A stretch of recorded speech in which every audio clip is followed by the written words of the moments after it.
Actuellement, il y a 201 Ukrainiens au Moyen-Orient et dans la région du Golfe, et 34 autres sont prêts à être envoyés. Ce sont des spécialistes militaires, des experts qui savent comment aider, comment se défendre contre les drones. Shahed, nos équipes sont déjà aux Émirats, au Qatar, en Arabie Saoudite et en route vers le Koweït. Nous travaillons avec plusieurs autres pays, des accords sont déjà en vigueur.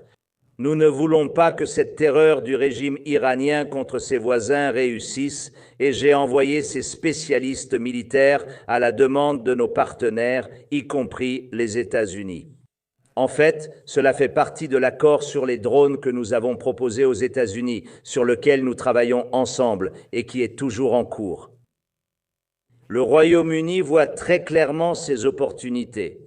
Nos accords sont toujours des partenariats solides et je suis heureux qu'aujourd'hui, nous ayons signé une déclaration avec le Premier ministre. Je vous remercie beaucoup, Fromage.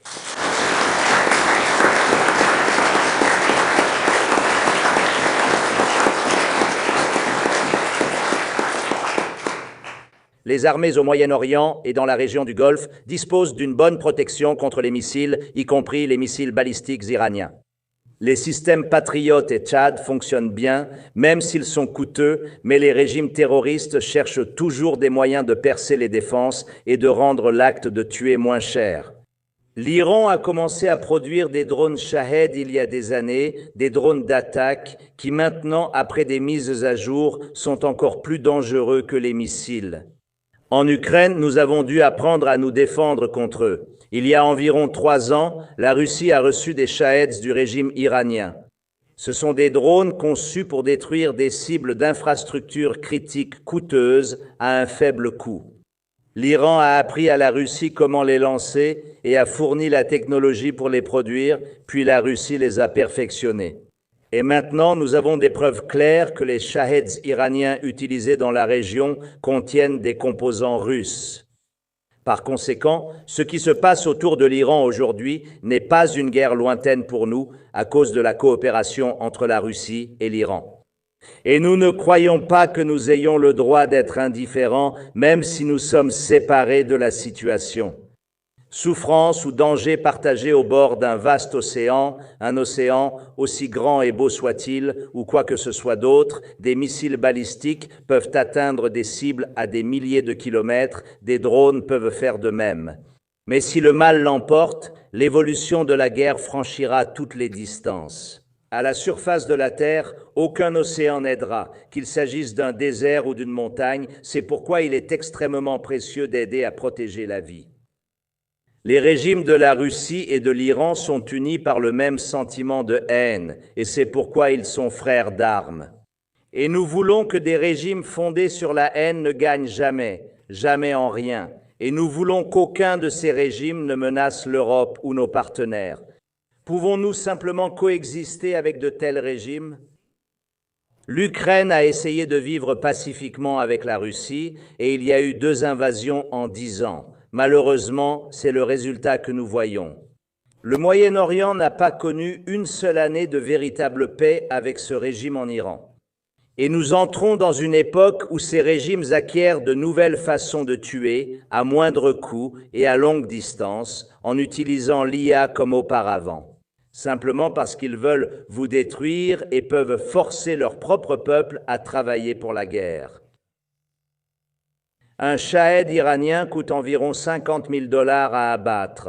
Les partenaires utilisent souvent des missiles, certains coûtant jusqu'à 4 millions de $, ou des avions de chasse qui sont également très chers.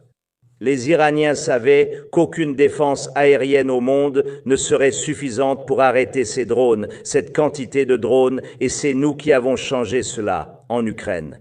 Nous avons arrêté un de ces drones avec 2 ou 3 intercepteurs de petits intercepteurs qui coûtent moins de 10 000 $ au total. Par conséquent, notre approche est bien plus économique que tout ce que nos partenaires utilisent actuellement. Chers amis, nous devons construire la sécurité de manière à ce que l'évolution de la sécurité soit toujours en avance sur l'évolution de la guerre. Et il ne s'agit pas seulement d'un État lançant des attaques. Nous devons être prêts à tout type d'attaque. y compris des acteurs non étatiques, des réseaux criminels, des groupes terroristes et même des agresseurs isolés qui pourraient avoir accès à ces technologies.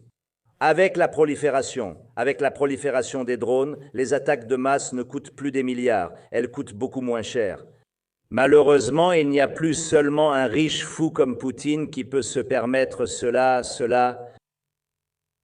Mais même maintenant, et même lui, il reçoit encore de l'argent car les sanctions contre lui sont en train d'être levées.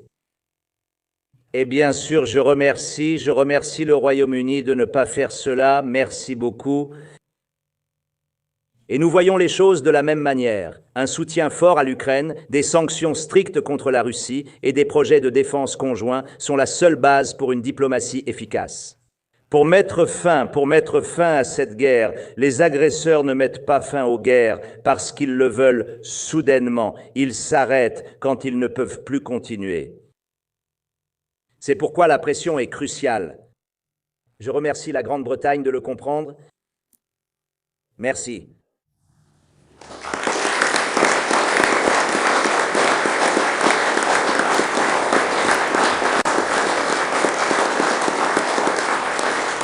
En ce moment, j'en ai